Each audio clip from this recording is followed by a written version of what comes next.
Now, I'm not here to waste your time. If you clicked on this video, you've probably seen many videos saying how to dribble like Messi. But most of them tell you things he doesn't even think of in games or things he didn't do growing up.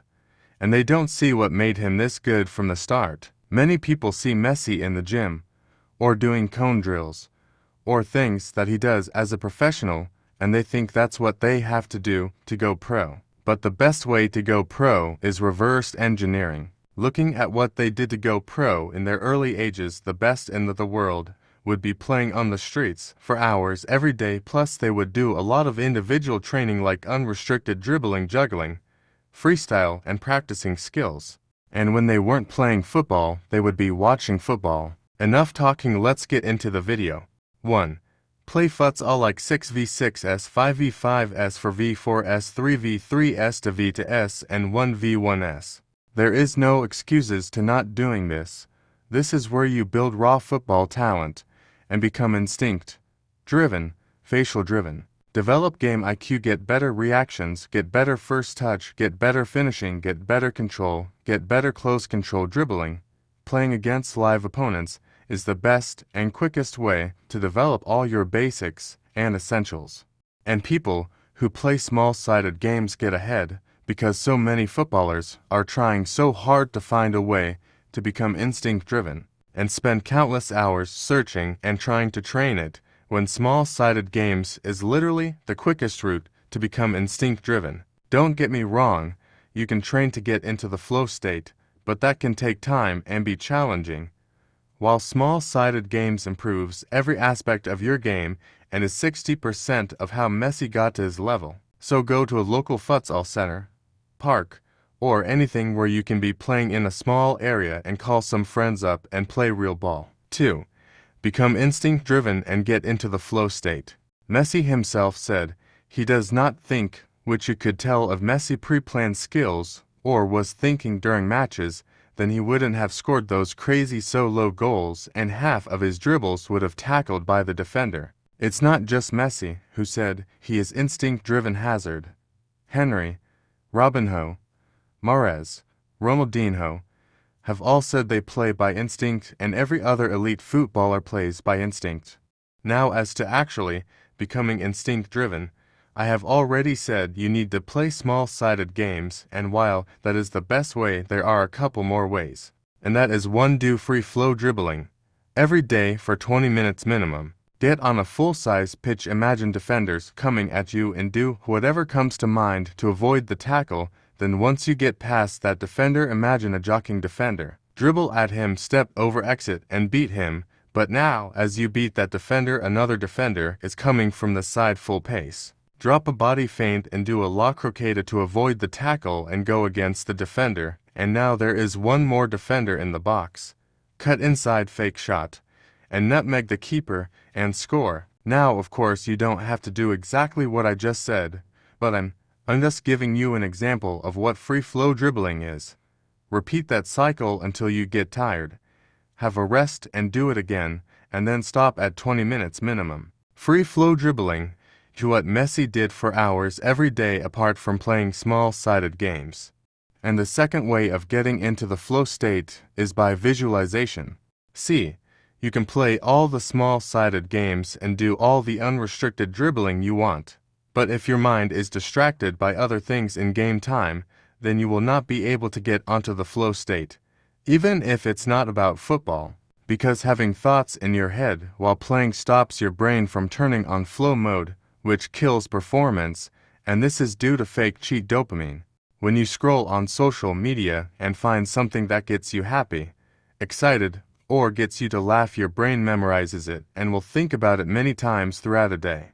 But to make it worse, these thoughts happen all day, because once you viewed that video, you get the urge to scroll again, because your brain is looking for more dopamine. This is why you have random thoughts during game day.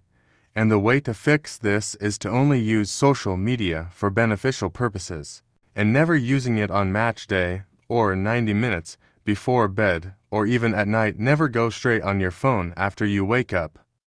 I know it sounds harsh, but it's only for the serious ballers. Messi, Ronaldo can always think clearly during game day, and enter flow, because social media didn't exist back then. And they have real dopamine and don't have fake, cheap social media dopamine. Now 30 seconds ago I was just talking about visualization, so let me get back to that. So only using social media for beneficial purposes, and not using it at night or morning, is 50% of how to clear your mind, but the other 50% is visualization.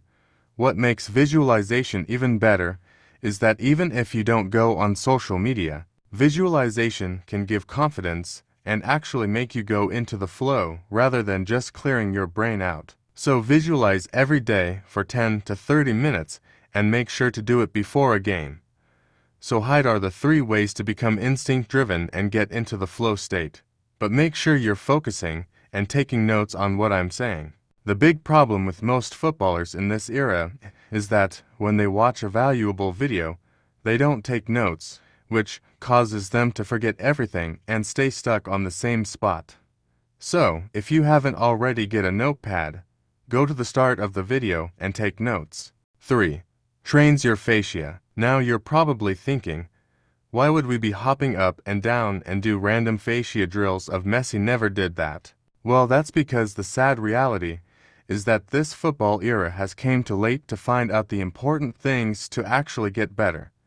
For an example, small-sided games. Even 2 years ago, nobody realized how important small-sided games were and how it is the best way to go pro, but now we've discovered it at old ages, and discovered it late. Late enough so, we didn't do it in the first place when majority of footballers now are younger, and that's the real reason why 99% of footballers aren't improving, and it isn't just small-sided games. So, you're probably thinking, how does this have anything to do with fascia training? That's because we found out the best way to go pro. So late, we have to do every single thing that can even benefit us the slightest. Back then, when Messi had no idea what fascia training was, he was young playing small-sided games and already developed his fascia, and he got good very quick, and he had time, because he was young, so he didn't have to train it. But now lots of footballers are in their late teens, and are late to playing small-sided games, so that alone will be hard for them to make it to the top. So they have to add fascia training, because they aren't good enough. So, in terms of fascia drills, the best ones are lymphatic hops. Do them for 1 minute to sets, then do toe crunches, do them for 1 minute 30 seconds to 3 minutes, and do toe crunches for 1 to 2 minutes. If you don't know what they are, you can look them up, but since this video is getting quite long, I won't explain it. 4. Use simple skills to dribble defenders. Look at Messi, best dribbler in the world, and only uses cuts, feints, and la croquettes. It's actually so obvious to get good at dribbling, just by using simple ball movements. And of course skills work, but after analyzing and looking at many dribbling stats for years, I can say the simple ones work the most, but yet the football world tries to recreate any skill they see done by Neymar, Ronaldo, or Ronaldinho, just because it looks cool and will impress the crowd. 5. Get a low center of gravity. The only reason tall players struggle to dribble is because they don't have a low center of gravity, meaning they can't change directions as fast, which kills unpredictability, which is the key to winning a 1v1, but they can fix this by bending their knees and getting low. And if you're short, it works even better. 6. Learn how Messi actually beats defenders, which in other words mean get better dribbling IQ. Understand how Messi dribbles.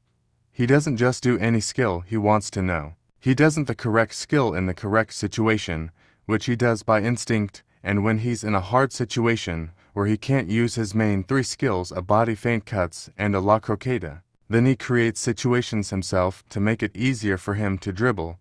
Then he reacts to the situation by using the skill. So all he does is make himself in a situation where he can use the skill he's best at. Too many people try to do flash skills in hard situations to make the situation equally as hard for the defender or easier for the defender. The best way to dribble is to get yourself in a situation where your skill works best. For an example, if the skill you're best at is a body feint and you're in a position near the sideline, getting pressed by a defender, Cut to the right, and as the defender's momentum is recovering and coming back, use the space. You have to drop a body feint just as they come to you and explode out. Okay guys, that's the video. Thank you for watching, and well done. You've already beat 95% of footballers watching this video who could have clicked off in the first 30 seconds. If you made it this far, then you have bigger potential than most ballers because you're dedicated to know everything. Keep it up.